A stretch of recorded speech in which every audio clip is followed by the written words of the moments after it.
नमस्कार, स्वागत है आपका आज तक पर। आपके साथ मैं हूं मीनाक्षी कंडवाल। दोपहर 3 बजे के बुलेटिन में आपके लिए हम कोरोना को लेकर तमाम अपडेट तो लाए हैं। देश में इस वक्त क्या स्थिति है, इस पर भी आपको हम जानकारी देंगे। लेकिन इस प्रोग्राम में हमारे साथ दो ऐसे डॉक्टर्स जुड़ेंगे जो खुद कोरोना से संक्रमित हुए, वो भी जब उन्होंने टीका लिया, वैक्सीन लिया उसके बाद। हम उनसे उनके अनुभव जानेंगे। वैक्सीन के बाद आपको किस तरह का जीवन जीना चाहिए और किन बातों का ख्याल रखने की जरूरत है, तो इन सभी सवालों पर जवाब होंगे। लेकिन उससे पहले आपको हम कुछ आंकड़े भी दिखा देते हैं। देश की राजधानी दिल्ली इस वक्त करहा रही है कोरोना के संक्रमण की वजह से। 24 घंटों के अगर आंकड़ों पर आप नजर डालेंगे, महाराष्ट्र 56,286 केस, उत्तर प्रदेश और फिर तीसरे नंबर पर आपको देश की राजधानी दिल्ली दिखाई दे रही है। यूपी में भी अगर आप आंकड़ों को देखें तो ये आंकड़े अपना रिकॉर्ड तोड़ रहे हैं। सितंबर 2020 में 7,000 के आसपास रिकॉर्ड तोड़ केसेस थे, लेकिन यूपी में ये आंकड़ा अब बढ़ गया। और इस बीच हमारे पास एक और बड़ी खबर इस वक्त आ रही है। देश के सबसे बड़े अस्पताल एम्स में 35 डॉक्टर कोरोना पॉजिटिव पाए गए हैं। ये खतरा अब अपनी जद में किस तरह से फ्रंट लाइन पे जो लोग काम कर रहे हैं, डॉक्टर्स, नर्सेज, हेल्थ स्टाफ, उसको प्रभावित कर रहा है। आप यहां से देखिए कि जो वायरस का अब का स्वरूप है, ये कितनी तेजी से लोगों को अपनी जद में ले रहा है। क्योंकि इससे पहले कल खबर ये आई थी कि गंगाराम अस्पताल में 37 डॉक्टर्स कोरोना पॉजिटिव पाए गए हैं और अब एम्स से भी यह खबर आ रही है 35 डॉक्टर कोरोना इन्फेक्शन से संक्रमित हुए हैं। तो बेहद चिंताजनक ये खबर इसलिए भी क्योंकि वो डॉक्टर्स जो अपनी जान की बाजी लगाकर मरीजों का ट्रीटमेंट कर रहे हैं, उन्हें मदद कर रहे हैं, संक्रमण से उबरने में उनका इलाज कर रहे हैं, वो खुद इससे नहीं बच पा रहे। और ऐसी ही तस्वीर लगभग बीते साल हमने देखी थी कि जब कोरोना की एंट्री हुई थी हिंदुस्तान में और उसके बाद तेजी से केस बढ़े थे।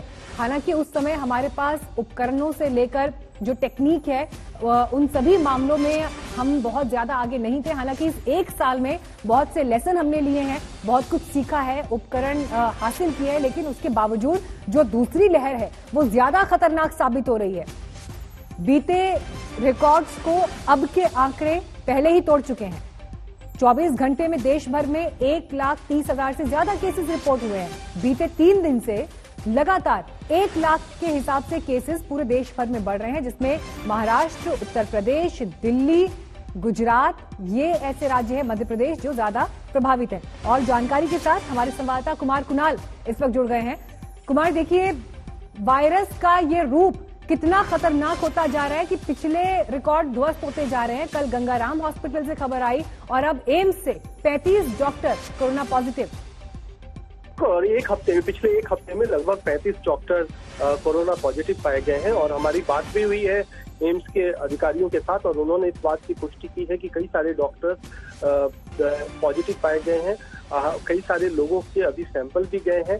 तो जो बात निकल करके आ रही है, कल गंगाराम से भी डॉक्टरों के पॉजिटिव होने की सूचना मिली थी, उसमें यही कहा जा रहा है कि जिस तरीके से मामले लगातार बढ़े हैं, लगभग 8,000 मामले दिल्ली में रिपोर्ट किए जा रहे हैं, ऐसे में जब डॉक्टर इलाज करते हैं तो उनको भी संक्रमण का खतरा उतना ही ज्यादा होता है।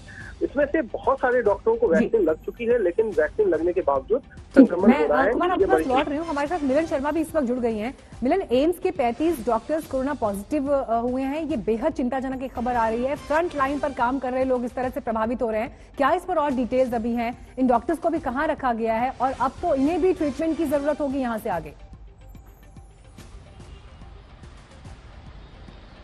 देखिए, ये जरूर एक सीरियस प्रॉब्लम है क्योंकि जो डॉक्टर्स हैं पॉजिटिव पाए गए हैं उन सबको वैक्सीन की 2 डोज लग चुकी है। और दूसरी बात मैं आपको बताऊं, इन सबको आइसोलेट कर दिया गया है, लेकिन घबराने वाली बात नहीं है क्योंकि इन सब डॉक्टर्स के जो सिम्टम्स हैं वो माइल्ड हैं, वो इतने सीवियर सिम्टम्स नहीं है।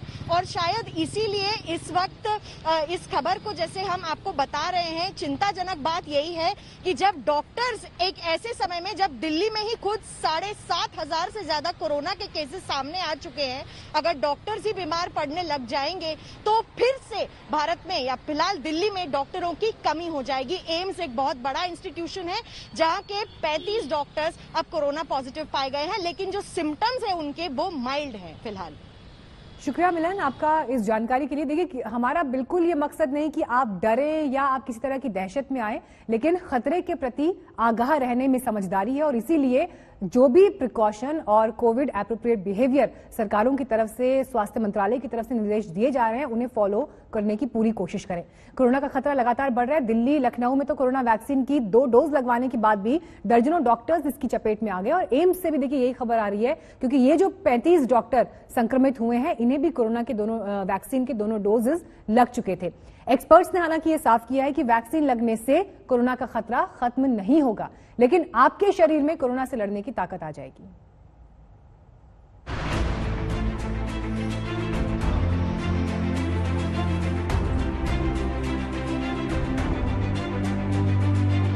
कोरोना का कहर बरप रहा है और इससे लोगों को बचाने के लिए जी जान एक किए हुए हैं हमारे फ्रंटलाइन हेल्थ वर्कर्स, यानी डॉक्टर और पैरामेडिकल स्टाफ। लेकिन अफसोस कि कोरोना इन हेल्थ वर्कर्स पर ही वार कर रहा है। दिल्ली से चौंकाने वाली खबर आई है। नामचीन निजी अस्पताल गंगाराम के 37 डॉक्टर्स को कोरोना हो गया, वो भी वैक्सीन लगने के बाद। 37 में से 32 डॉक्टर्स को हल्के लक्षण हैं। सबको होम क्वारंटीन किया गया है। 5 की हालत ठीक नहीं है, इनको अस्पताल में भर्ती करना पड़ा है। दिल्ली के गंगाराम हॉस्पिटल से एक बेहद चौंकाने वाली खबर बाहर आई है। यहाँ पर 37 डॉक्टरों में कोरोना के लक्षण दिखे, जिसके बाद उनका जब टेस्ट किया गया तो 37 डॉक्टर पॉजिटिव पाए गए। ये बेहद चौंकाने वाली बात है, क्योंकि इन सभी डॉक्टरों को कोरोना की वैक्सीन लग चुकी है। इसके बाद जब वो पॉजिटिव पाए गए तो 32 डॉक्टरों को तुरंत होम क्वारंटीन कर दिया गया। इसके अलावा जो 5 डॉक्टर हैं उन्हें हॉस्पिटल में एडमिट किया गया है। गंगाराम जैसा ही हाल लखनऊ के KGMU का है। यहाँ भी कोरोना ने डॉक्टर्स पर बोला है बड़ा हमला। पहले यहाँ के कुलपति डॉक्टर विपिन पुरी और चिकित्सा अधीक्षक डॉक्टर हिमांशु कोरोना संक्रमित हुए। इसके बाद 40 अन्य डॉक्टर्स भी कोरोना संक्रमित हो गए। हैरत की बात यह है कि सारे डॉक्टर्स कोरोना की 2 डोज ले चुके थे। सर्जन विभाग के 20 डॉक्टर्स को कोरोना हुआ है। न्यूरोलॉजी के 9 और क्रिटिकल केयर विभाग के 3 डॉक्टर्स चपेट में आए हैं। सवाल यह है कि आखिरकार वैक्सीन की दोनों डोज के बाद भी कैसे डॉक्टर कोरोना की चपेट में आए। सुनिए एक्सपर्ट का इस पर क्या कहना है। रैलीज और धरने प्रदर्शन के ऊपर रोक लगाएं और जो भी छोटे मोटे करने हैं उनके ऊपर मास्क लगा के चलें, बड़ी इंपॉर्टेंट चीज है। दूसरी चीज है, मास्क से ही हमें अभी प्रोटेक्शन मिल सकती है, वैक्सीन से अभी कोई प्रोटेक्शन नहीं है। 2 वैक्सीन जो हमारे देश में दी गई हैं वो केवल और केवल 1% पब्लिक को दे रखी है, जो कि जिसको दोनों वैक्सीन लग गई है। जब तक 60-70% पब्लिक को वैक्सीन नहीं लगेगी तब तक हर्ड इम्यूनिटी नहीं बनेगी। तो लोग वैक्सीन के भी ओवर कॉन्फिडेंस में बिल्कुल ना रहे। जाहिर तौर पर वैक्सीन कोरोना के लिए अभेद्य कवच नहीं है, ये आपको बस बीमारी से लड़ने की ताकत देती है। लखनऊ से अभिषेक और दिल्ली से हिमांशु मिश्रा के साथ आज तक ब्यूरो। और इस वक्त चर्चा करने के लिए हमारे साथ खास मेहमान गेस्ट पैनल पर मौजूद हैं। हमारे साथ डॉक्टर राकेश कपूर इस वक्त जुड़ गए हैं। आप मेडिकल डायरेक्टर हैं मेदांता हॉस्पिटल लखनऊ से, और डॉक्टर पुनीत रंजन भी हमारे साथ मौजूद हैं। आप स्पेशलिस्ट हैं गांधी मेडिकल कॉलेज भोपाल में। डॉक्टर साहब, आप दोनों का बहुत बहुत स्वागत है। मैं उम्मीद करती हूँ कि आपकी तबीयत अब पहले से बेहतर होगी, क्योंकि हमें जानकारी मिली कि आप लोग कोविड पॉजिटिव हुए। तो सबसे पहले टंडन साहब, मैं आपके साथ बातचीत की शुरुआत करना चाहूंगी। मैं चाहूंगी आप हमारे व्यूअर्स को अपना अनुभव जरूर बताएं, आप कैसे संक्रमित हुए, और क्योंकि आप तो दोनों डोजेस वैक्सीन के ले चुके थे, अगर मेरी जानकारी ठीक है, उसके बावजूद भी संक्रमित होना, हम सबको आपके केस से क्या लेसन लेने की जरूरत है? कि मेरे को 2 डोज लगे हुए करीब 35 दिन हो चुके थे। उसके बाद मेरे को कोरोना से मैं संक्रमित हुआ, और दोनों डोज लगने के पश्चात जब मुझे कोरोना हुआ तो मुझे पहले 2 दिन हल्का सा मामूली बुखार रहा, और तीसरे दिन से ही मेरा बुखार जो था पूर्ण रूप से उतर गया, और मुझे कोई भी बॉडी एक या इस तरह की कोई भी तकलीफ नहीं रही थी। और मैंने बीमारी के 7वें दिन, मतलब जब मुझे बुखार नहीं आया 4 दिन, तो मैंने पुनः अपना कोविड टेस्ट कराया, और मेरा RT-PCR टेस्ट कोविड का नेगेटिव आया। तो मैं चूंकि वैक्सीन लगी थी, ये मेरा ऐसा मानना है कि चूंकि मेरे को वैक्सीन लगी थी, इसलिए मेरी अंदर जो एक प्रतिरोधक क्षमता थी बॉडी की वो दुगनी हो गई। एक अपनी नेचुरल इम्यूनिटी थी और एक कोविशील्ड वैक्सीन जो मुझे लगी उसकी वजह से। तो इस वजह से मैं 2 दिन के अंदर ही बुखार से फ्री हो गया, सिम्टम फ्री हो गया और 7वें दिन मेरा कोविड टेस्ट नेगेटिव आ गया। तो इसलिए मेरा यही लर्निंग रही इससे कि अगर हम लोग जो भी वैक्सीन अवेलेबल हैं उनको अगर हम लगवाते हैं तो हम अपने आप को प्रोटेक्ट करते हैं। अपने लौटती हूँ, थोड़ा सा हमें नेटवर्क में थोड़ा इशू हो रहा है, मैं आपके पास लौटती हूँ। हमारे साथ डॉक्टर कपूर भी मौजूद हैं।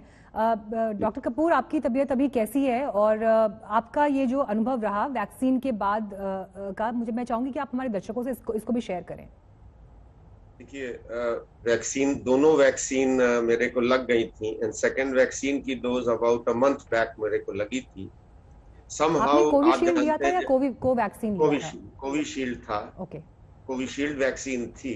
एंड अगर देखा जाए तो कहीं ना कहीं ढीलम ढाल जरूर हुई, क्योंकि मैं क्लिनिशियन भी हूँ, मैं यूरोलॉजिस्ट और रीनल ट्रांसप्लांट सर्जन हूँ।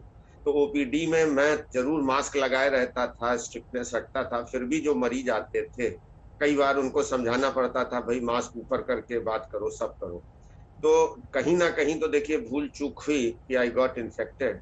लेकिन अच्छी बात ये रही कि जो एक धारणा बनी हुई है कि वैक्सीन इज नॉट इफेक्टिव, मैं उससे एग्री नहीं करता हूँ। Vaccine is effective. जैसे अभी डॉक्टर साहब ने पहले कहा कि जो सीवियरिटी ऑफ सिम्टम्स कम रहे, मुझे भी जो सिम्टम्स आए थे वो बॉडी एक, मैलेज और गला खराब हुआ, जिसमें मैं फिर पॉजिटिव आया। और आज मेरा 8वां दिन है, मैं घर पे ही क्वारंटाइन हुआ, आई एम इम्प्रूविंग।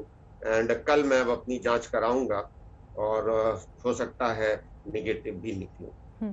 डॉक्टर साहब, आपने कहा कि आपने ये महसूस किया कि जो लक्षण थे वो उतने ज्यादा गंभीर नहीं थे जो अदरवाइज हो सकते हैं। तो क्या आप इसको सीधे तौर पर वैक्सीन के प्रभाव के रूप में देख रहे हैं? देखिए, साइंस जो है वो एविडेंस बेस्ड है।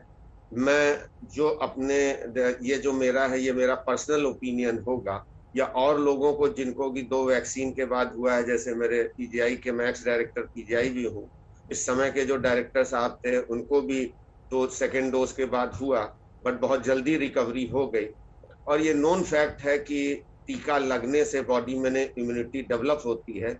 कुछ में बहुत अच्छी डेवलप होती है, कुछ में डिलेड होती है, कुछ में कम होती है।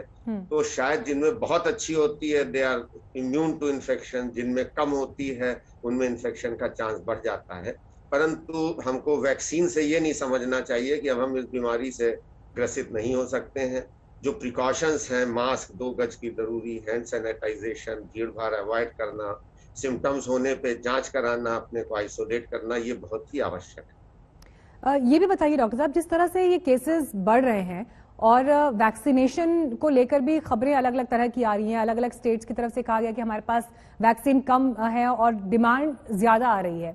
इन सब के बीच केसेस में हम देख रहे हैं कि जबरदस्त उछाल आया है। बीते 3 दिन में ही 1 लाख से ऊपर केसेस लगातार रिपोर्ट हो रहे हैं। आपको क्या वजह समझ में आ रही है इस तरह से केसेस के बढ़ने के पीछे? देखिए, जैसा कि मैंने कहा कि जो वैक्सीन और हर्ड इम्यूनिटी एक अलग चीज है। अगर हमने फर्स्ट वेव ऑफ जब इसका कोविड का आया, फिर बहुत अच्छा कंट्रोल हो गया था। इवन मेदांता में और जगहों पे कोविड वार्ड भी बंद करने पड़ गए थे, मरीज ही नहीं थे, लोग रिलैक्स हो गए। ये सच्चाई है। अगर आप देखें, रोज फोटो देखते हैं, सोशल डिस्टेंसिंग कहीं नहीं मेंटेन हो रही है, मास्क लोग नहीं लगा रहे हैं। इधर कई एक त्योहार भी आए, होली पे खूब लोग गले मिले, डिस्पाइट आप देखें बसों में, मॉल्स में, शादियों में खूब भीड़ें रही। और शायद वही एक रीजन है, और हो सकता है थोड़ा वायरस का म्यूटेशन भी हो के कोई ये आपने एक इम्पोर्टेंट पॉइंट यहाँ पे डॉक्टर साहब उठाया है कि वायरस का भी जो स्वरूप बदला है, या जो जिन म्यूटेंट का हम बार बार जिक्र कर रहे हैं, इसका असर कितना ज्यादा है केसेस की संख्या पर जब हम नजर डालते हैं। कोरोना की दूसरी लहर बेकाबू होती जा रही है। पहले राजधानी दिल्ली में नाइट कर्फ्यू का ऐलान किया गया और उसके बाद दिल्ली के नजदीक गाजियाबाद, नोएडा में भी नाइट कर्फ्यू लगाया गया। यही नहीं, यूपी की राजधानी लखनऊ समेत कुल 7 शहर ऐसे हैं जहां पर नाइट कर्फ्यू लगाया गया है।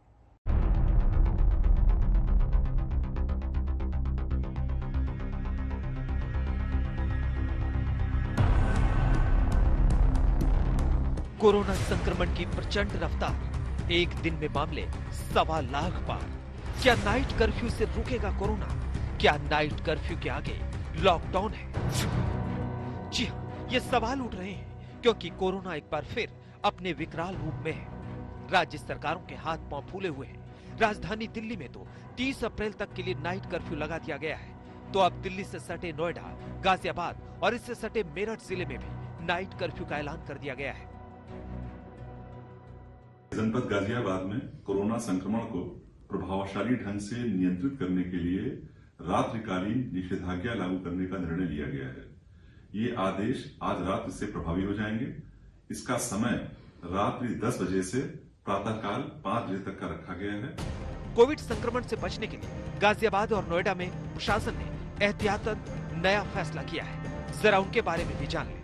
नोएडा, गाजियाबाद और मेरठ में रोजाना 7 घंटे का नाइट कर्फ्यू लगाया गया है। तीनों शहरों में रात 10 बजे से सुबह 5 बजे तक नाइट कर्फ्यू लगाया गया है। तीनों शहरों में 17 अप्रैल तक नाइट कर्फ्यू लगाया गया है।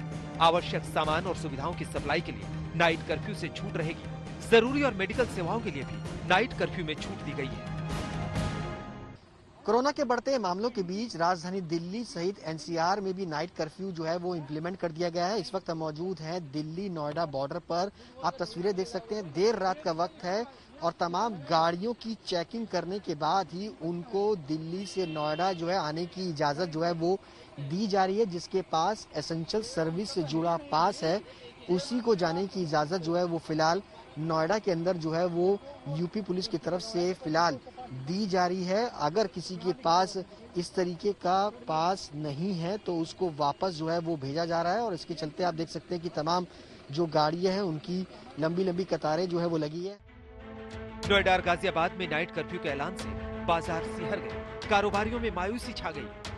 थोड़ा बहुत अब काम स्टार्ट हुआ था, लेकिन नाइट कर्फ्यू तो काफी काम पे हमें फर्क पड़ेगा। काम है ही नहीं तो काफी नुकसान होगा, यानी काम है ही नहीं, पहले से बिल्कुल ही काम नहीं है मार्केट में। तो नाइट में थोड़ा सा काम ज्यादा होता है। बस बीच में ऐसे भी काम था नहीं, मार्केट बंद करवा रहे थे प्रशासन 10 बजे, पर थोड़ा बहुत टाइम दिया था बीच में, लेकिन अब फिर नाइट कर्फ्यू से काम बिल्कुल ही ठप हो जाएगा। हमारा काम है नहीं मार्केट में बिल्कुल। नोएडा सिटी के अंदर जो भी कस्टमर्स वगैरह होता है घूमने फिरने शाम के टाइम ही निकलता है, दिन में कोई भी नहीं निकलता है। सब अपना ऑफिस वगैरह के कार्य में लगे रहते हैं।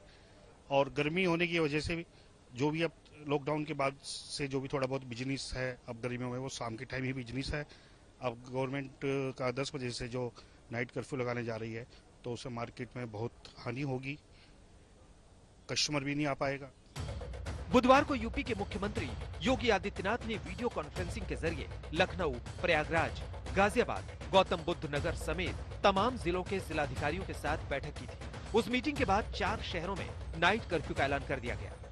लखनऊ में रात 9 बजे से सुबह 6 बजे तक कर्फ्यू लगाया गया है। लखनऊ में 16 अप्रैल तक के लिए कर्फ्यू लगाया गया है, जबकि कानपुर में रात 10 बजे से सुबह 6 बजे तक नाइट कर्फ्यू लगा है। कानपुर में 30 अप्रैल तक के लिए नाइट कर्फ्यू लगाया गया है। वाराणसी में रात 9 बजे से सुबह 6 बजे तक नाइट कर्फ्यू लगाया गया है। प्रयागराज में रात 10 बजे से लेकर सुबह 8 बजे तक नाइट कर्फ्यू लागू रहेगा। प्रयागराज में 20 अप्रैल तक के लिए नाइट कर्फ्यू लगाया गया है।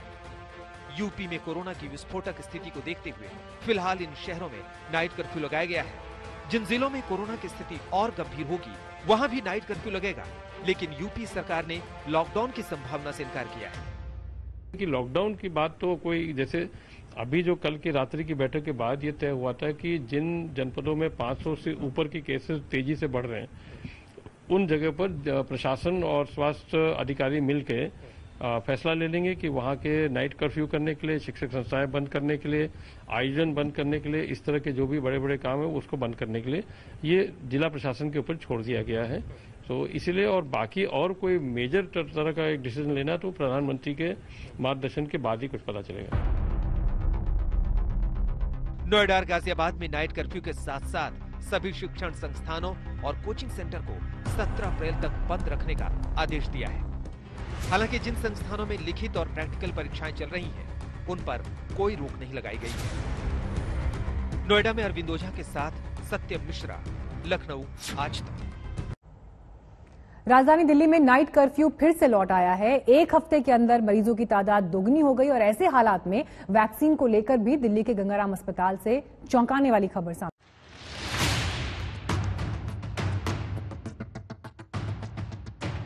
हम सरकार में स्थिति के ऊपर पूरी नज़र रखे हुए हैं और जो भी उचित कदम उठाने की ज़रूरत है वो सभी कदम हम लोग उठा रहे हैं।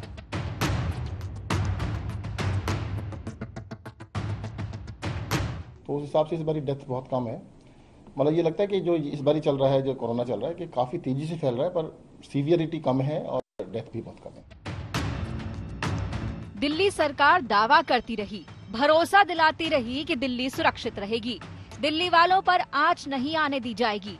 लेकिन हुआ क्या? दिल्ली में कोरोना ने दोबारा घुसपैठ कर ली है। पिछले एक हफ्ते में दिल्ली में मरीजों का ये आंकड़ा डराने वाला है। दिल्ली में कोरोना की रफ्तार 3 अप्रैल 3,567 मरीज, 4 अप्रैल 4,033 मरीज, 5 अप्रैल 3,548 मरीज, 6 अप्रैल 5,100 मरीज, 7 अप्रैल 5,506 मरीज, 8 अप्रैल 7,437 मरीज। यानी सिर्फ 6 दिनों में मरीज दोगुने हो रहे हैं। दिल्ली में नाइट कर्फ्यू भी लागू हो चुका है, लेकिन केस काबू में आते नहीं दिख रहे हैं। ऐसे हालात में वैक्सीन को लेकर भी चौंकाने वाली खबर आई है। गंगाराम अस्पताल के 37 डॉक्टर वायरस की चपेट में आ गए। सभी 37 डॉक्टर्स ने कोरोना वैक्सीन की दूसरी डोज भी ली थी। अस्पताल के 5 डॉक्टर्स को अस्पताल में ही भर्ती करना पड़ा है। राजधानी और पड़ोसी राज्यों के बीच रोजाना लाखों लोगों की आवाजाही कोरोना के हालात में दिल्ली की सबसे बड़ी मुश्किल है। संक्रमण रोकने के लिए किसी भी तरह की पाबंदी लाखों लोगों की जिंदगियों को बेपटरी कर सकती है। दिल्ली से कुमार कुणाल के साथ आज तक ब्यूरो। कोरोना के मामले लगातार बढ़ते जा रहे हैं और दूसरी तरफ राहुल गांधी सहित कुछ राज्यों ने वैक्सीन को लेकर के पक्षपात का आरोप लगाया। बात करने के लिए हमारे साथ मौजूद हैं केंद्रीय स्वास्थ्य राज्य मंत्री अश्विनी कुमार चौबे जी। चौबे साहब, मामले लगातार बढ़ते जा रहे हैं कोरोना के, कैसे इस पे काबू पाया जाएगा? और कुछ राज्य कह रहे हैं कि वैक्सीन को लेकर के उनके साथ पक्षपात का आरोप लगाया जा रहा है। महाराष्ट्र के हेल्थ मिनिस्टर ने भी आरोप लगाया। मुझे लगता है कि कल आदरणीय प्रधानमंत्री जी ने सभी राज्यों के मुख्यमंत्रीगण से बातचीत की है, उनका उचित परामर्श भी लिया है और हर प्रकार के सलाह भी उन्होंने आग्रह बराबर किया कि देते रहे। और मुझे लग रहा है कि जिस प्रकार से प्रधानमंत्री जी ने बारीकी से सारी बात कल कोरोना के चेन को कैसे तोड़ना, वैक्सीन का उपयोग अधिक से अधिक कैसे करना, इन सारी बातों पर प्रकाश डाला है। कल की बैठक में हम लोग सम्मिलित रहे। कुछ राज्य तो कह रहे हैं कि वैक्सीन की कमी है, हमारे पास वैक्सीन ज्यादा कहां से लगे? मैं कह रहा हूं कि वैक्सीन की जितनी जो हमारे दिए जा रहे हैं वो एक्सपर्ट ग्रुप और जो हमारा साइंटिफिक मेथड है उसके साथ साथ हम उसको अपना रहे हैं। और जो भी हमारे वैक्सीन जा रहे हैं हम 3 से 7 दिन का स्टॉक, मैक्सिमम 3 दिन कम से कम और 7 दिन अधिक से अधिक राज्यों को हम भेज रहे हैं। हर राज्यों के आंकड़े हैं, हर राज्य फर्स्ट डोज कितना दिया, सेकेंड डोज कितना दिया, हर घंटे उस पर नजर विभाग उस पर निगरानी कर रही है और डैशबोर्ड में उल्लिखित हो जाता है। मुझे लगता है किसी भी राज्य के साथ कोई भेदभाव नहीं और कोई भी ये नहीं कर सकता है। कल भी प्रधानमंत्री जी की बैठक में किसी ने भी ये भेदभाव का आरोप किसी मुख्यमंत्री जी ने नहीं उठाया।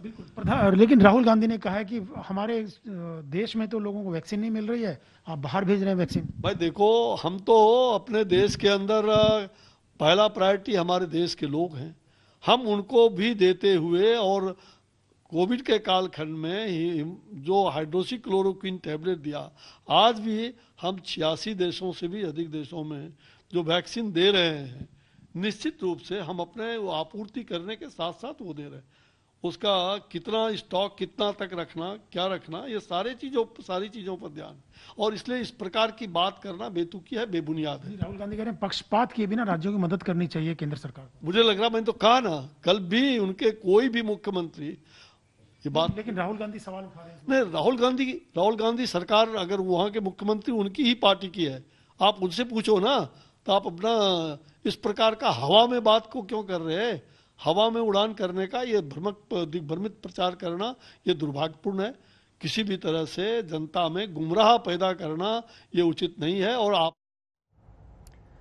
तो आप यहां पर सुन रहे थे स्वास्थ्य राज्य मंत्री को। वैक्सीन को लेकर उन्होंने कहा कि राजनीति न करें विपक्ष के नेता, और राज्य सरकारें जिस तरह के आरोप लगा रही हैं वो ठीक नहीं है। हमारे साथ खास मेहमानों का पैनल लगातार मौजूद है। डॉक्टर राकेश कपूर लखनऊ से हमारे साथ जुड़े हुए हैं, डॉक्टर पुनीत टंडन हमारे साथ भोपाल से हैं, और हमारे साथ पटना से इस वक्त डॉक्टर शाहीन अहमद भी आ गए हैं। आपका मैं यहाँ पर रुक करना चाहूंगी डॉक्टर शाहीन अहमद। जिस तेजी के साथ केसेस बढ़े हैं और जो खबर अभी सामने आ रही है, एम्स में भी 35 से 40 के करीब डॉक्टर्स बताए जा रहे हैं जो संक्रमित हुए हैं, जो इलाज कर रहे थे, डोजेस लेने के बावजूद भी वो संक्रमण में चले गए। आम जनता यहां से क्या सबक ले, क्या मैसेज ले? आम जनता को सबक लेने की जरूरत है। वो जो सरकार कर रही है, डॉक्टर्स कर रही है, वो आम जनता के लिए ही कर रही है। उन्हें social distancing, Covid appropriate behaviour को ही अपनाना होगा। वही एकमात्र इसका उपाय है। मास्क पहनना, सोशल डिस्टेंसिंग और हैंड सैनिटाइजर। जरूरत ना होने से घरों से बाहर नहीं निकलना है, जरूरत नहीं होने पे बिल्कुल नहीं निकलना है घरों से। यही इस बीमारी का सबसे बड़ा रोकथाम है। बचाव ही इलाज है। अभी तक इस बीमारी का यही है, बचाव ही इलाज। डॉक्टर टंडन, क्योंकि आप तो खुद संक्रमित हुए वैक्सीन का डोज लेने के बावजूद भी, इससे ये बात तो तय है कि वैक्सीन लेने के बाद भी लोग ये ना समझें कि वो कोविड संक्रमण से दूर हो गए या उनके पास कोई कवच है। लेकिन उससे आगे की एक बात जो हम कह रहे हैं कि इसे मिथ की कैटेगरी में लाया जाए या ये कहा जाए कि वायरस म्यूटेट होकर अलग स्वरूप ले रहा है, क्योंकि हमने देखा अगर स्पेसिफिकली दीपावली के बाद का जो समय था, केसेस बेतहाशा बढ़े लेकिन फिर कंट्रोल में भी आए और कम से कम जनवरी से फरवरी का वक्त ऐसा था जब लग रहा था कि हम काफी अच्छी स्थिति में अब हैं। लेकिन मार्च खत्म होते होते परिस्थितियां देखिए हम कहां पहुंच गए हैं। देखिए, ज्यादातर जो म्यूटेशन होते हैं वायरस में, कोरोना वायरस में, वो ज्यादातर वैसे इनसिग्निफिकेंट होते हैं।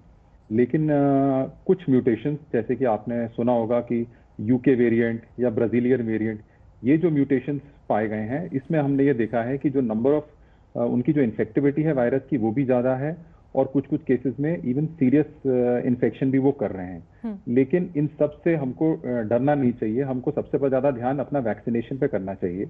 और अगर हमारा वैक्सीनेशन करेक्ट है, जैसा कि आपको मालूम है कि एस्ट्राजेनेका कंपनी और ऑक्सफोर्ड और सीरम इंस्टीट्यूट ऑफ इंडिया ने हमारी कोविशील्ड वैक्सीन जैसे बनाई है, तो एस्ट्राजेनेका ने जो अपने फेज 3 क्लिनिकल ट्रायल्स करे थे, उसमें उन्होंने करीब 17,000 वॉलंटियर्स थे और उसमें उन्होंने ये पाया कि उन 17,000 वॉलंटियर्स को 100% प्रोटेक्शन था अगेंस्ट सीवियर कोविड, हॉस्पिटलाइजेशन और डेथ के अगेंस्ट।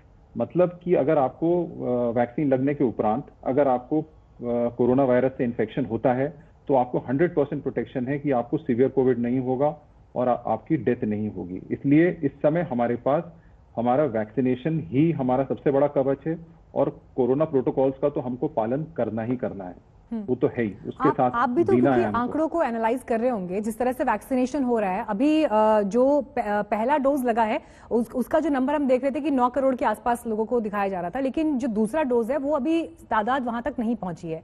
इस सबके बीच इतनी बड़ी आबादी कब तक वैक्सीनेट हो पाएगी, उसमें अनुमान अगर हम लगाएं कितना समय लगेगा?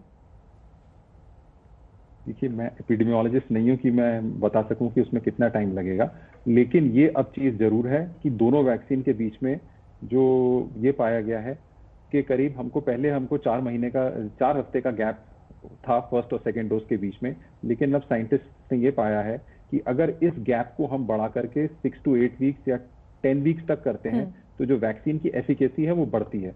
तो हमें ये जो एक्स्ट्रा टाइम मिलेगा 8 या 10 हफ्ते का, उस टाइम को हम यूटिलाइज ये कर सकते हैं कि नए लोगों को भी हम वैक्सीन लगा सकते हैं। तो प्रॉपर डिस्ट्रीब्यूशन और यूटिलाइजेशन वैक्सीन का ज्यादा करेक्ट हो सकता है।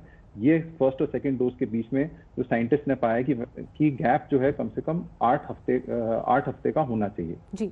तो अगर हम उस गैप को कर लेंगे प्रॉपर तो हमारे वैक्सीन ज्यादा अवेलेबल रहेंगी और हम ज्यादा परसेंटेज को डॉक्टर कपूर, अगला सवाल मैं आपके पास लेकर आ रही हूँ और ये सवाल इसलिए इंपॉर्टेंट है, जिस टाइमलाइन का मैंने जिक्र किया कि दीपावली के बाद हमने देखा था केसेस में एक शार्प राइज आया था, उसके बाद जनवरी आते आते फरवरी के समय में केसेस थोड़े संभले, लेकिन इस दौरान हमने लोगों के अंदर एक अप्रोच ये देखा कि अब कोविड वैसा नहीं रहा जैसे जब आया था उस समय पर था। अब उतना खतरनाक नहीं है या लोग आसानी से ठीक हो रहे हैं, घरों पर ही ठीक हो रहे हैं। ये क्या सिर्फ एक मिथ था या वाकई इसमें फैक्चुअली भी इस बात में कोई दम था?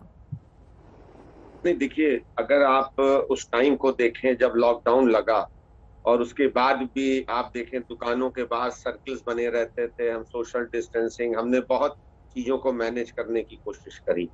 लेकिन अगर आप सेकंड फेज में देखें तो लोग शायद फर्स्ट फेज के बाद लोग जो परेशान हो गए थे या बिजनेस डाउन हो गया था या बहुत से लोग गांव वाले जैसे कम इन्फेक्शन रेट वहां था, तो लोग इसके प्रति मुझे ऐसा फील होता है कि थोड़ा सा केयरलेस हो गए थे, बहुत कैजुअल्स हो गए थे।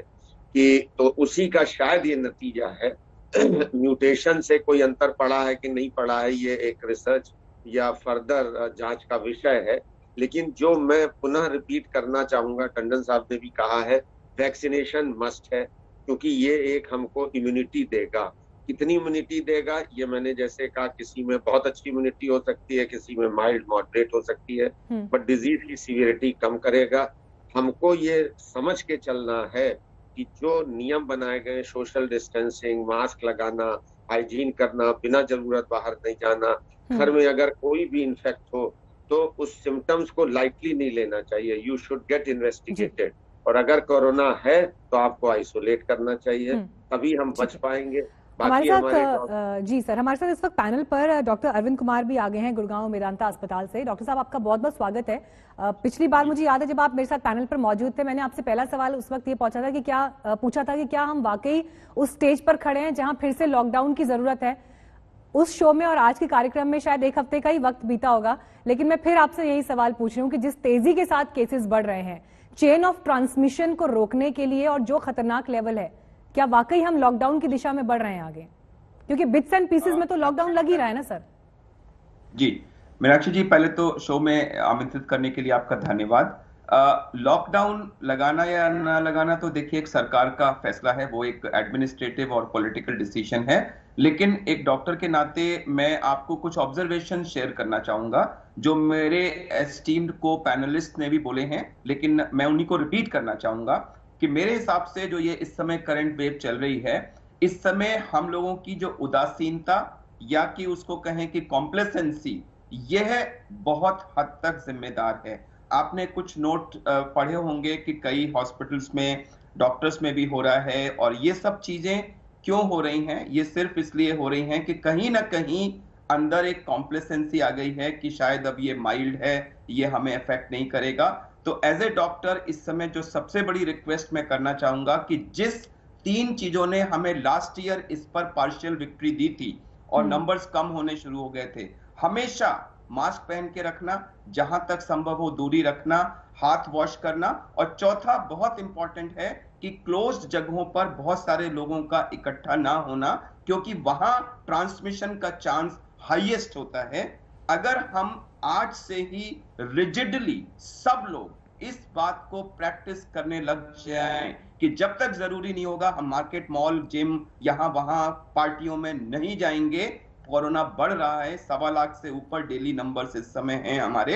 आई एम श्योर बिना ऑफिशियल लॉकडाउन लगाए भी आप देखिएगा हफ्ते 2 हफ्ते के अंदर ये नंबर्स कम होने शुरू हो जाएंगे। जरूरत है इन 4 प्रिंसिपल्स के रिजिडली प्रैक्टिस किए जाने की। एक दूसरा, मैं चाहूंगा कि जो मेरे को पैनलिस्ट ने भी कहा कि वैक्सीन इस समय हमारी सबसे इफेक्टिव तरीका है।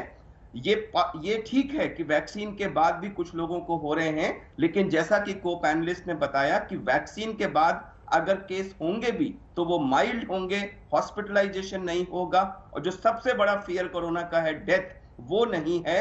तो इस समय हमें वैक्सीनेशन पर मैक्सिमम ध्यान देना चाहिए, लेकिन वैक्सीनेशन का बहाना लेके कॉम्प्लेसेंसी नहीं करनी है। एक तरफ 4 प्रिंसिपल्स पे पूरा ध्यान दें, दूसरी तरफ वैक्सीनेशन लगाएं। अगर ये ट्विन स्ट्रैटेजी हम यूज कर लें तो आई एम प्रीटी श्योर कि ये महीना एंड होते होते हमारे नंबर्स फिर से पीक करके डाउनवर्ड ट्रेंड पे आ जाएंगे। मीनाक्षी जी, आपने बहुत ही पॉजिटिव नोट पर ये बात डॉक्टर साहब यहाँ पर रखी है कि वैक्सीन लगने के बाद भी कम से कम हम एक ढीला रवैया वायरस और इसके संक्रमण को देखते हुए नहीं अपना सकते हैं। क्लोजिंग रिमार्क में यहाँ पर डॉक्टर शाहीन अहमद आपसे चाहूंगी, देखिए आप तो वहां उस राज्य में बैठे हैं जो कोविड काल में सबसे पहले चुनावों में गया था, पश्चिम बंगाल में, और जो बाकी के 4 स्टेट्स है वहां भी हम परिस्थितियां देख रहे हैं, चाहे रैलीज हो या भीड़ जिस तरह से उमड़ रही है। आपका एडवाइस इस वक्त लोगों को क्या है? एडवाइस जैसे सभी हमारे डॉक्टर अरविंद सर ने, डॉक्टर राकेश कपूर सर ने बोला, Covid appropriate behaviour, Covid protocol को किसी भी हाल में ब्रीच नहीं होने दिया जाए, चाहे वो रैली में जाएं या किसी शादी में जाएं या किसी मंडप में जाएं। जरूरत नहीं हो तो न जाएं। हमें पहले से पता है कि हमें किसे वोट करना है, हमें उस रैली की वजह से एक पार्टिकुलर पर्सन को वोट करने में कोई बदलाव नहीं आने वाला है। अगर जरूरत नहीं है तो न जाएं, अगर जाएं तो social distancing, mask and hand sanitizer, इन सब बातों का ध्यान रखें और जितना जल्दी से हो सके वैक्सीनेशन में एक्टिवली पार्टिसिपेट करें। इसके अलावा और कोई हमारे पास कोविड का दूसरा उपाय नहीं।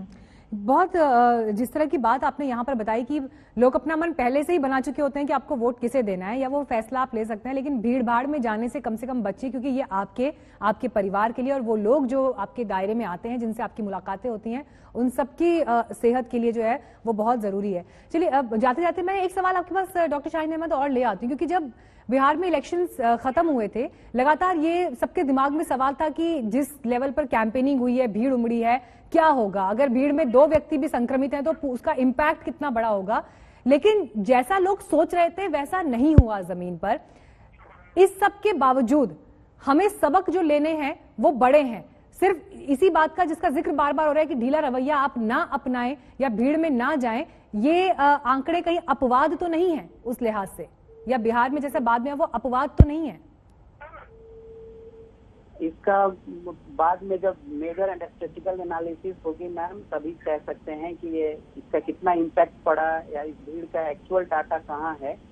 बट जैसा अभी सिचुएशन है इस महामारी में, हमारे पास उसके अलावा और कोई उपाय नहीं है और हमें वैक्सीनेशन में एक्टिवली पार्टिसिपेट करना है। बहुत इंपॉर्टेंट बात आपने बोली, और मुझे इस बात की खुशी है कि जिस तरह से हमारे साथ जो एक्सपर्ट्स का पैनल था वो बार बार इस बात का जिक्र कर रहे हैं कि आप वैक्सीन जरूर लगवाइए, लेकिन उसके बावजूद भी जो सावधानियां हैं उसे आप बरतते रहिए, क्योंकि अब कोविड एप्रोप्रिएट बिहेवियर जो है वो आपकी जीवन शैली का हिस्सा होना चाहिए। सिर्फ 3 महीने, 4 महीने या 6 महीने की बात ये नहीं है। आप सभी का बहुत बहुत धन्यवाद हमारे व्यूअर्स को तमाम ये जानकारी देने के लिए, डेटा उन्हें समझाने के लिए। साल में 10वीं और 12वीं की बोर्ड परीक्षाओं में शामिल होने जा रहे छात्र सरकार से परीक्षाएं रद्द करने या उन्हें ऑनलाइन कराने का अनुरोध कर रहे हैं, लेकिन बोर्ड कह रहा है कि उसने सुरक्षा के पर्याप्त इंतजाम किए हैं।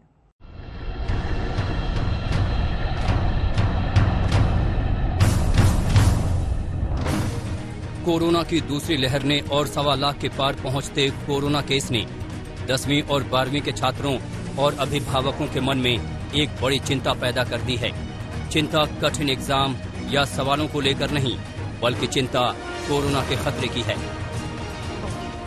2021 में अब जब ये बोल रहे हैं कि बोर्ड्स एग्जाम ऑफलाइन होने चाहिए, तो वो एक बहुत बड़ा रिस्क फैक्टर है बच्चों के लिए और उनकी हेल्थ के लिए, कंसिडरिंग की हेल्थ सबसे टॉप प्रायोरिटी होती है। तो मुझे यही लगता है कि अगर CBSE कुछ करे जिससे ऑनलाइन एग्जाम्स पॉसिबल हों सबके लिए, तो वो एक बेटर अप्रोच रहेगी सब एज स्टूडेंट्स के लिए एज वेल एज फैकल्टी के लिए भी।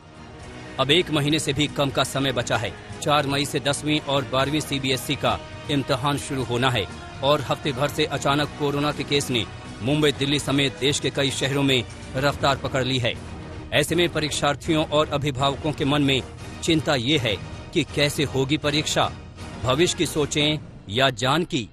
4 मई की डेट आई हुई है, हमसे ज्यादा हम तो बोल ही रहे हैं कि हमें बहुत स्ट्रेस है, हम बहुत परेशान है बच्चे के लेके कि बच्चा है हमारा, उसको कुछ नहीं हो जाए, उसके आगे 12वीं है, सारा पूरी जिंदगी जो बच्चा नर्सरी से 12वीं पूरा स्कूल खत्म कर जाता है, यही एक वो दरवाजा है जिसको हमने छोड़ के पीछे आगे बाहर निकलना है, पीछे से बंद करके। उसी में सब कुछ दुनिया हिल गई है हमारी। 1 महीने से भी कम समय बाद 4 मई से 10वीं और 12वीं की CBSE का इम्तिहान शुरू होना है और हफ्ते भर से अचानक कोरोना के केस ने मुंबई, दिल्ली समेत देश के कई शहरों में रफ्तार पकड़ ली है। ऐसे में परीक्षार्थियों और अभिभावकों के मन में चिंता ये है कि कैसे होगी परीक्षा, भविष्य की सोचें या जान की। ये चिंता तमाम माता पिताओं की है। 12वीं की परीक्षा भविष्य की अहम कड़ी है, न इसे रद्द किया जा सकता है और न इसे टाला जा सकता है। परीक्षा की तारीख आगे बढ़ाने से कॉलेज का पूरा शैक्षणिक सत्र प्रभावित होगा। साथ ही इस बात की भी कोई गारंटी नहीं कि आने वाले दिनों में स्थिति सहज होगी, क्योंकि पिछले साल भी ऐसी स्थिति आई थी। 1 साल बाद केस कम होने की जगह पहले से ज्यादा रफ्तार से बढ़े हैं। इसलिए एक सुझाव ये भी आ रहा है कि 10वीं की परीक्षा भले ही रद्द या टल जाए, लेकिन 12वीं की परीक्षा किसी भी तरह से करने के उपाय निकालने चाहिए।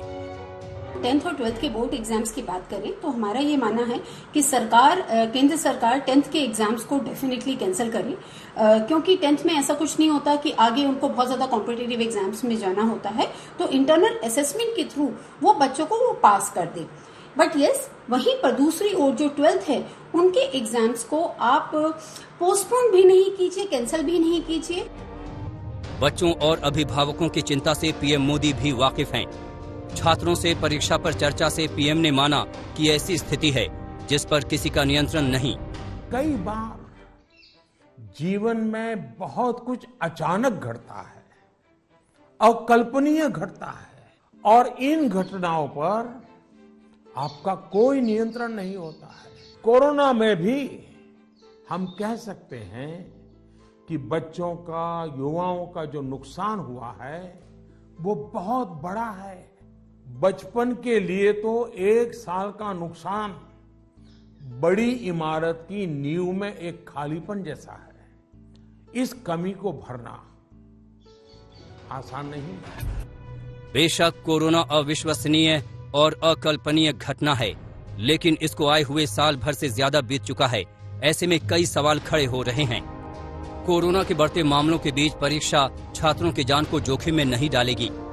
क्या सीबीएसई या सरकार को इस खतरे का अंदेशा नहीं था?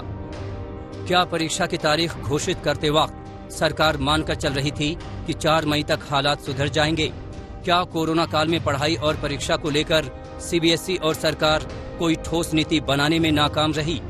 क्या परीक्षा का कोई और भी वैकल्पिक तरीका हो सकता है? पिछले साल की बात करें तो परीक्षा टालने की मांग को लेकर अभिभावक सुप्रीम कोर्ट चले गए थे। पिछले साल परीक्षा रद्द कर दी गई थी और अल्टरनेटिव असेसमेंट स्कीम के आधार पर नतीजे का ऐलान किया गया, लेकिन सूत्रों के मुताबिक इस बार परीक्षा को स्थगित करने पर कोई नीतिगत फैसला नहीं हुआ है, यानी परीक्षा की 4 मई की तारीख कायम है। दिल्ली से मिलन शर्मा के साथ आज तक ब्यूरो। कल पश्चिम बंगाल के चुनावी रण का चौथा चरण है और पूरे देश की निगाहें इस चुनाव पर हैं। कल के चुनाव की खास बात यह है कि दोनों तरफ से कई सितारों की चुनावी किस्मत दांव पर है। एक और खास बात यह है कि जिन 44 सीटों पर चुनाव है वहां पिछली बार 39 सीटें टीएमसी ने जीती थी। पत्थरबाजी, आगजनी, लाठीचार्ज, बंगाल की सरगर्म सियासत पर चुनावी माहौल में जैसे बारूद ही पड़ गया है। टीएमसी और बीजेपी के बीच वोटों की जंग सड़कों पर खुलेआम संग्राम में तब्दील हो चुकी है। कोलकाता की सड़कों पर गुरुवार देर रात पत्थर और बमों की बरसात हो गई। ये घटना ममता के मंत्री फिरहाद हाकिम के घर के नजदीक हुई, जब बीजेपी नेता और एक्टर रुद्रनील घोष एक प्रचार अभियान से लौट रहे थे। बीजेपी नेता के मुताबिक टीएमसी कार्यकर्ताओं ने उनके काफिले पर हमला किया। हमले की तस्वीरें मोबाइल में कैद हुई हैं। पूर्वी मिदनापुर में बीजेपी कार्यकर्ता पुलिस से ही भिड़ गए। थाने का घेराव करने पहुंचे कार्यकर्ताओं पर पुलिस ने जमकर लाठियां बरसाईं।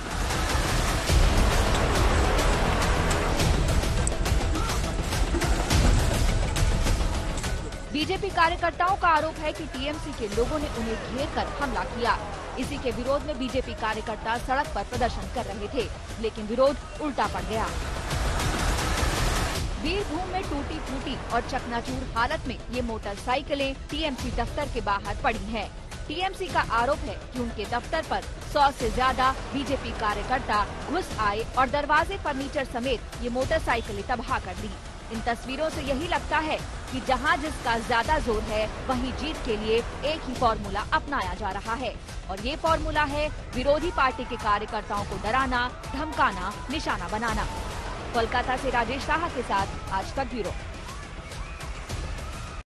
कल पश्चिम बंगाल के 5 जिलों की 44 सीटों पर वोटिंग है। ये सियासी घमासान अब रसगुल्ला बनाम ढोकला हो गया है। कल ममता बनर्जी ने बंगाल की पहचान रसगुल्ला का जिक्र किया। उन्होंने कहा कि रसगुल्ला बंगाल का है जिसे हम खाएंगे, जबकि गुजरात का ढोकला अलग है। वो ढोकला खाएं, हम रसगुल्ला खाएंगे।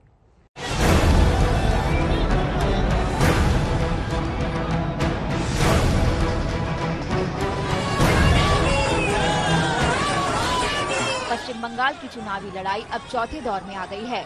दांव पर है 5 जिलों की 44 सीटें।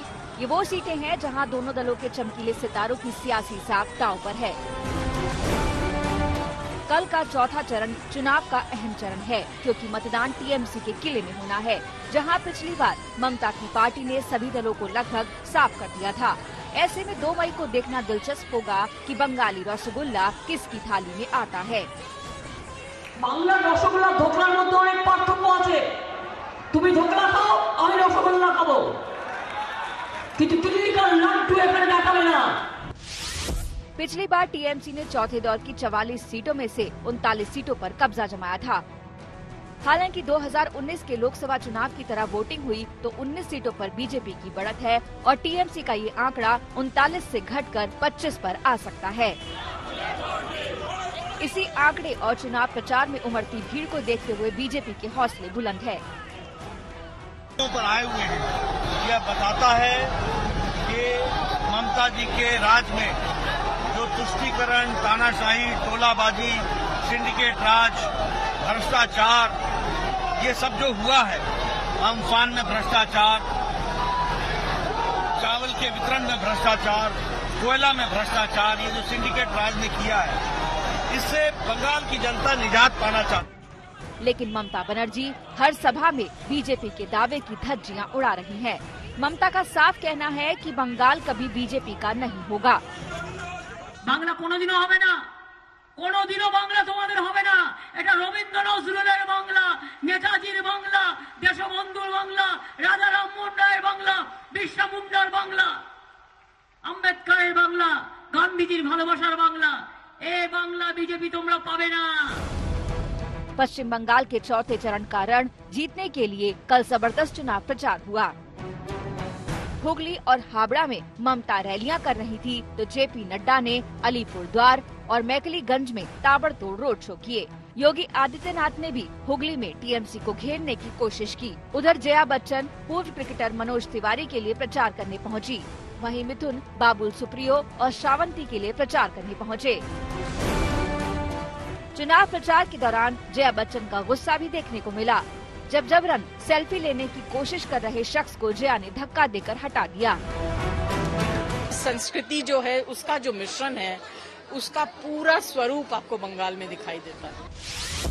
चौथे दौर के मतदान में पश्चिम बंगाल की 44 विधानसभा सीटों पर कल वोट डाले जाएंगे। ये सीटें 5 जिलों में फैली हैं, जिनमें हुगली, हावड़ा, दक्षिण 24 परगना, कूच बिहार और अलीपुरद्वार शामिल हैं। अब तक पश्चिम बंगाल की 91 सीटों पर मतदान हो चुका है। अमित शाह ने उनमें से 65 से 68 सीटें जीतने का दावा किया है। वहीं ममता टीएमसी की जीत का दावा कर रही हैं। चौथे चरण के मतदान के साथ ही पश्चिम बंगाल में आधे चरण खत्म हो जाएंगे। कोलकाता से इंद्रजीत कुंडू और अनुपम मिश्र के साथ आज तक ब्यूरो।